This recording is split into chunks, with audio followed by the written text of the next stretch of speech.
आज आपण सफेद चण्याची म्हणजे छोल्याची उसळ करणार आहोत, भाजी करणार आहोत। चला, हे उकळून घेतलेले सफेद चणे म्हणजे छोले आहेत आणि बटाटे आहेत।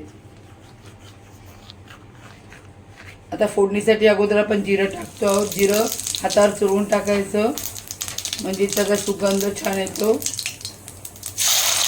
जिरं झाल्यावर आपण कांदा टाकायचा। कांदा बारीक चिरून घेतलेला आहे। त्यात थोडंसं मीठ टाकायचं म्हणजे कांदा छान मऊ शिजला जातो आणि टेस्टला पण छान लागतो। मग आपण त्यात टाकलं आहे आलं आणि लसूणची पेस्ट। आता त्याला आपण ढवळून घेत आहोत कारण खाली कढईला ते चिकटूने लागू नये म्हणून आणि व्यवस्थित त्याचं मिक्स व्हावं। आता आपण ह्याच्यामध्ये बारीक कापलेले टोमॅटो टाकले आहेत। ते पण तेलामध्ये भाजल्यामुळे कसं ना छान लागतात।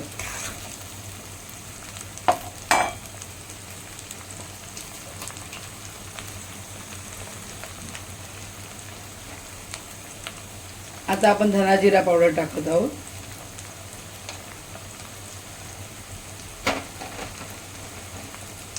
त्यानंतर हळद तुम्हाला हवी तशी तुम्ही घेऊ शकता, हवी तेवढी। लाल तिखट, लाल मसाला, गरम मसाला आहे सॉरी। आता आपण टाकतो लाल मसाला, तोही तुम्हाला जितकं तिखट हवं तेवढं तुम्ही टाकू शकता। आम्हाला तिखट आवडतो म्हणून आम्ही जरा जास्त लाल मसाला टाकतो।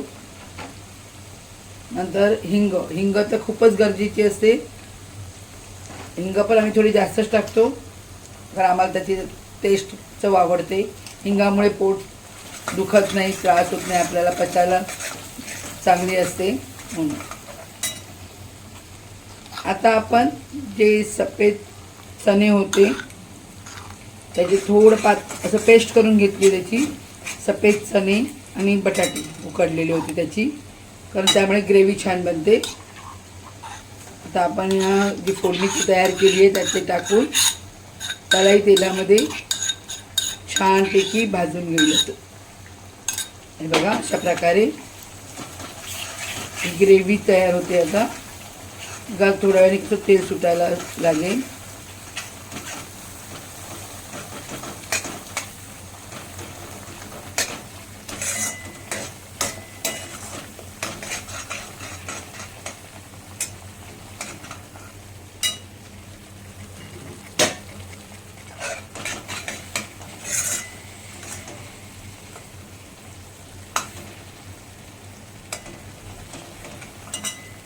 आता आपण 2 मिनिटं झाकून ठेवूया म्हणजे छानच तेल सुटेल।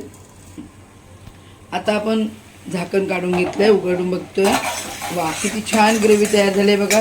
तेलही छान सुटलंय, त्यातच टोमॅटो पण भाजले गेले म्हणजे मसाल्यात फ्राय झाले आहेत आणि त्यांनी पण मसाला पिऊन घेतला आहे टोमॅटोने। त्यामुळे ते टोमॅटो पण किती चविष्ट आणि छान लागतात ना।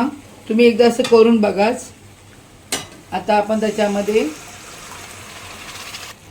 उकळलेले चणे आणि बटाटे टाकले आहेत बघा।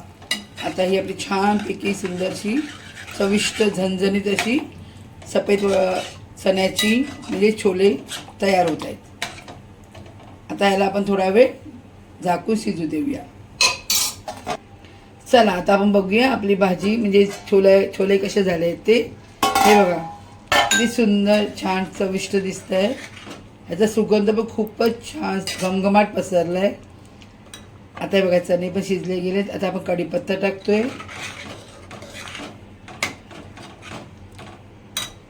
आता आपण ह्याच्यामध्ये कोथिंबीर टाकूया। कोथिंबीरमुळे छानच चव लागते आणि दिसतं पण सुंदर आपली डिश। हे बघा, चणे तयार। चला, आता एन्जॉय करूया। आता आपण ती कशाबरोबर खाणार आहोत माहिती आहे का?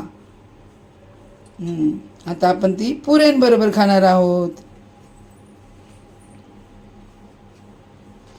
हे बघा, पुऱ्या किती छान झालेल्या आहेत। तुम्ही भाकऱ्यांबरोबर पण खाऊ शकता हे चणे छोले। पुऱ्यांबरोबर खाऊ शकता, चपातीबरोबर खाऊ शकता, भाताबरोबर पण खाऊ शकता। सुंदर स्वादिष्ट छान छान छोले पुऱ्या भटुरे. चला मग, चला एन्जॉय करूया.